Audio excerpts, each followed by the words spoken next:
Alors, l'exercice suivant, c'est le numéro 20, page 435. Donc, POU est un triangle rectangle en P, tel que PU égale 4 cm et POU égale 17 degrés. L'objectif, c'est de calculer la longueur de PO, arrondie au millimètre, et en déduire l'aire au centimètre carré du triangle POU.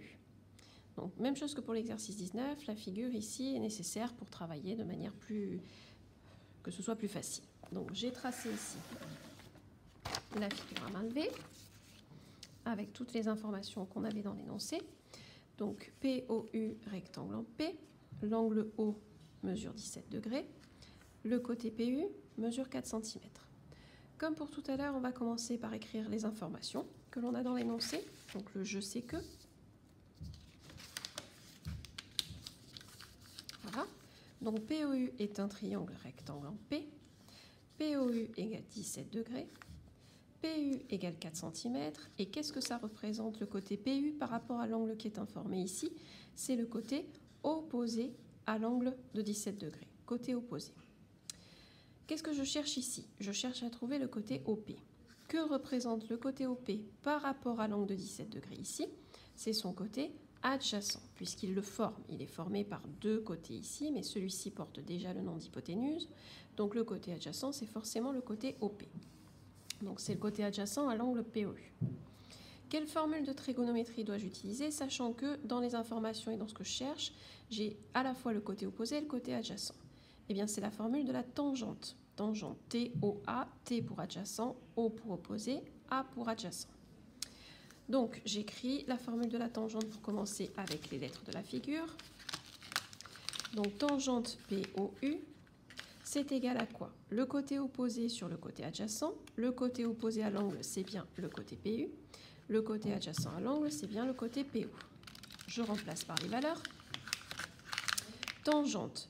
L'angle POU, je le connais, il mesure 17 degrés. Donc je remplace par sa valeur. C'est égal à PU, qui est égal à 4 cm, sur PO, c'est ce que je cherche. Donc je vais devoir trouver PO en ayant ces deux informations-là. L'idée, c'est de mettre ici un petit dénominateur sur 1, ça ne change absolument rien au calcul, mais l'avantage, c'est qu'ici, je peux penser à utiliser le produit en croix. Pour trouver PO, le produit en croix, ça va être en faisant 4 fois 1, divisé par tangente 17, et ça va me donner la longueur de PO. Donc PO, 4 fois 1, c'est ce que je disais, divisé par tangente 17. Attention, n'oubliez pas le tangente 17 quand vous faites le calcul. Ce n'est pas 17 tout seul, c'est bien tangente 17 qui fait partie du calcul. Donc que l'on retrouve ici, tangente 17. Donc ça, c'est une manipulation de la calculatrice, toute simple. Donc 4, on a dit fois 1, bon, ce n'est pas nécessaire de le mettre, fois 1, divisé par tangente 17. Voilà ce que ça donne du point de vue de la calculatrice. J'appuie sur Exé. Et là, donc, je trouve la longueur du côté. Donc, c'est une valeur qui n'est pas exacte. Donc, c'est la raison pour laquelle l'énoncé me demande d'arrondir au millimètre. Donc, arrondir au millimètre, ça veut dire quoi? Les longueurs sont données au départ en centimètres. Donc, ça veut dire que le chiffre des unités, ça représente le chiffre des centimètres. Arrondir au millimètre, ça veut donc dire arrondir au chiffre des dixièmes, puisqu'après les centimètres, qu'est-ce que j'ai au chiffre des dixièmes? J'ai les millimètres. Donc il faut que j'arrondisse au dixième.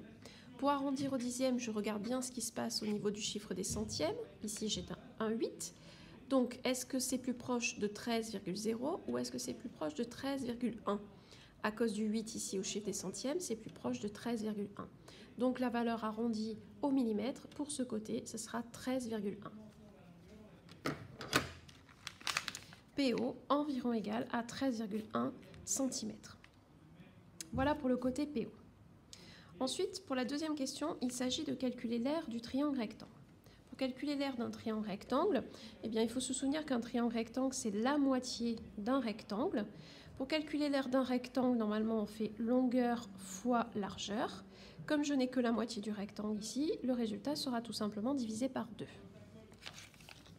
Donc, cela donne... Pour calculer l'aire du triangle POU, je vais retracer ici le triangle POU.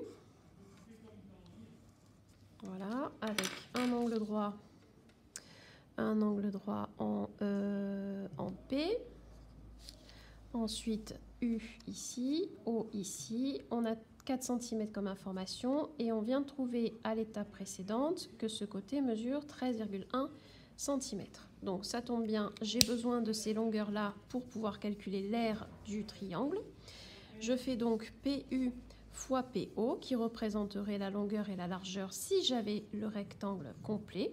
Et je divise par 2 puisque je n'ai que la moitié du rectangle. Donc 4 fois 13,1 divisé par 2. J'ai mis ici environ égal parce que j'ai remplacé PO par 13,1 et 13,1 ce n'est pas une valeur exacte. Donc c'est la raison pour laquelle je change ici et je mets environ égal.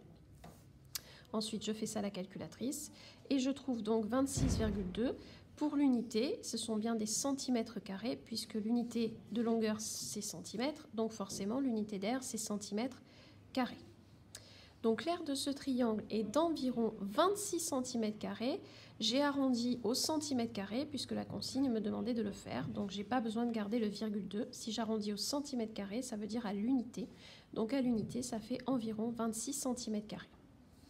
Voilà pour cet exercice numéro 20, page 435.